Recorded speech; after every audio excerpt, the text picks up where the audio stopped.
খবরদার কেউ ভিডিওটি উপরে ধাক্কা দিবেন না, দেখবেন আপনার কপাল খুলে যাবে। আজকে পড়া লাগবে না, শুধু আপনি শুনবেন, কারণ আমি সই শুদ্ধ করে সূরা ইখলাস 3 বার পাঠ করব, আর আপনি শুনলেই আপনার আমল নামে 1 খতম কোরআনের সওয়াব উঠে যাবে।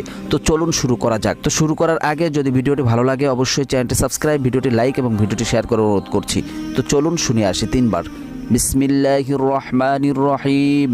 قل هو الله أحد الله الصمد لم يلد ولم يولد ولم يكن له كفوا أحد بسم الله الرحمن الرحيم قل هو الله أحد الله الصمد لم يلد ولم يولد ولم يكن له كفوا أحد بسم الله الرحمن الرحيم قل هو الله أحد الله الصمد لم يلد ولم يولد ولم يكن له কুফুয়ান আহাদ।